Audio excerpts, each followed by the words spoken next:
Assalamualaikum IBA graduates all over the world. I told you that there is a problem. I told you that our beloved IBA is not being managed well. And wasn't I not correct?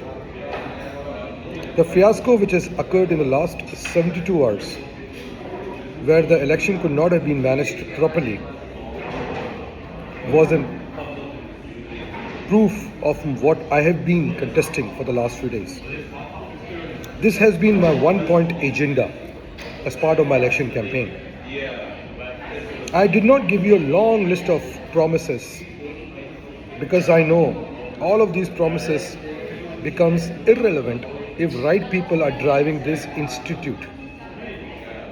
What we are trying to achieve today is an aftermath of failed management. Let me summarize that for you. IBA gives out election rules. They tell you that if someone has to be challenged, there's a time to do that. The timeline passed, nominations confirmed, campaigning on the full swing, and then eventually what happens? One night before the voting began, an email comes from an unknown person to Dr. Zeri, copied to the contestants about a certain candidate and the personal problem, and that after that various other candidates call each other. Someone contacted me as well, and my view is very simple. It's a personal problem. Yes, justice should be given, but this is not the forum to do that. There was time given to challenge that. The challenge should have been done on time, but now it should be normal. And then suddenly, in the morning, an acknowledgement comes from the Alumni Affairs Department to the lady. Yes, we acknowledge your email. And within minutes, we get an email that that same candidate is withdrawing and that the elections are being cancelled. Fine, candidate could have withdrawn, the elections could have continued, but that didn't happen. The elections got cancelled, votes got cancelled, out of procedure. Then, as per my information, some of the other candidates wrote to the director of IBA, who told him to contact the election commission. Which election commission? What's the name of that election commission? And who constituted the rules of the election commission? And then after that, without consulting any one of the candidates, another email comes out telling that now that elections will happen on a certain date. Now don't forget, after the earlier, another email came from IBA announcing election on 9th, it got recalled, and then this email come. Now what is this? It's a flawed system. The same director is seen on television talking about the flawed way the country is being managed, whilst he cannot manage his own institute properly. Now yes, if there was a case on a certain issue, there were other ways and forums to handle that, but that didn't happen. Now when I tell this to you, and you're deserving to know this, you are leaders, then I'm being told that I am tarnishing the institute, I'm slandering the institute. Am I doing it, or the people who are messing it up doing it in the first place? Now unfortunately, some of the other candidates have been heard that, oh, let IBA investigate this. Some of those candidates called me that I should take up the fight. And I told them, you are equally as victims as I am. Why don't you take the fight? Well, I will continue fighting. But that's exactly the problem. Good leaders are not frogs in the well. Good leaders do not hide their head in the sand waiting for the storm to pass. Good leaders will not lie to you. Good leaders will be credible and they will show you courage. They will lead from the front. They will take the problem head on without the worry of any risks and comprehensions, and that's exactly what I'm doing. People are giving you 3-year agendas.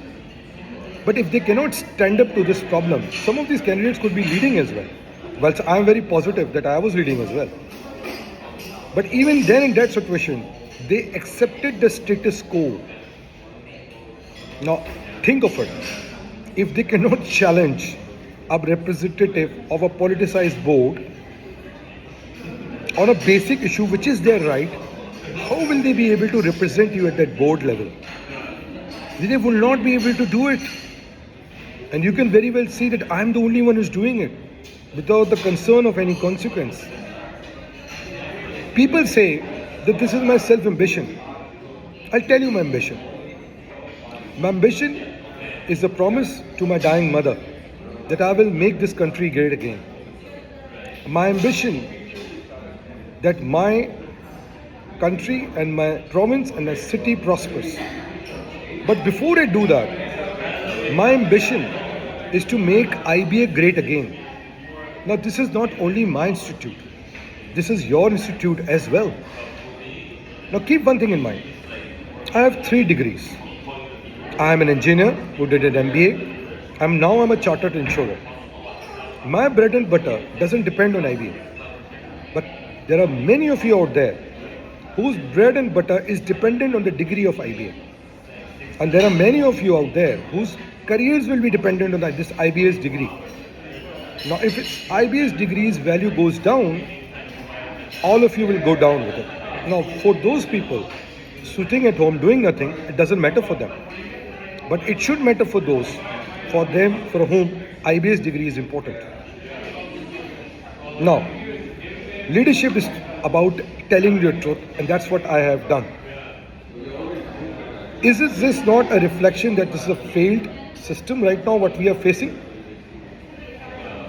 If I'm telling this to you, I am being branded that this is a political rant. Is it my fault that after the 18th Amendment, there's a political board sitting on you up from representing a party which has failed the country, the province, the city, and now the institute? Is it my fault? Is it my fault that a political party has appointed that board and that's director of this institute? And if I'm bringing that out, you're telling me that it is a political rant? It is my self-ambition? I have no business interests in IBA. Like I told you, I'm a chartered insurer. I have no interest in Pakistan. I don't need to prove my corporate career after 20 years. I'm living abroad. Mashallah, say I'm doing quite well in the multiple countries I look after. I don't need to have business from Pakistan. But I'm fighting this war for you. How is this my selfish interest? How is this my self-ambition? How is this a political rant? People are saying I'm slandering IBA. I am not slandering IBA. It's a failed management of IBA which is slandering itself. I am just trying to rescue it, to make the same IBA of Dr. Wahab and Dr. I. Mukhtar and Dr. Ishra. How is that my fault? If the picture is ugly, if the patient is on an ICU, in a ventilator, I cannot treat it by Panadol. I need to treat it by chemotherapy. I need to do a surgery. And that's what I've been trying to tell you from day one. The fixing of the problem, and that's what graduates do. They don't run away from the challenge, like many of my fellow candidates are doing. That they're afraid to take this on head on. They say something on the phone, they do something else. I'm not running away from the challenge.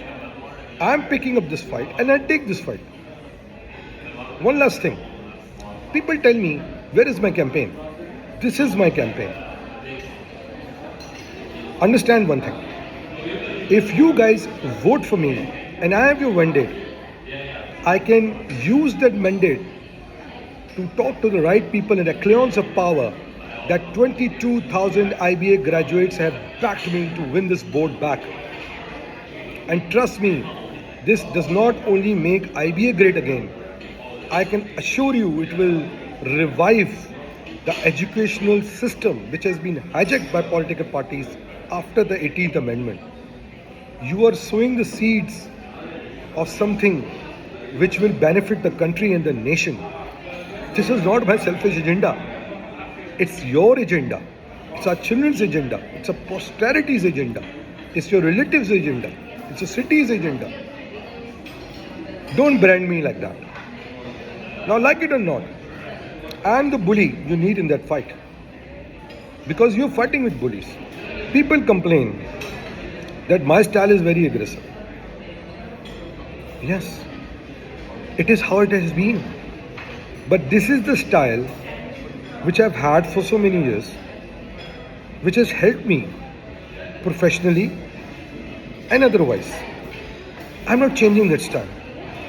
But I'm sure there are many worried because that style represents my intent, that style represents my commitment, that style represents my sincerity.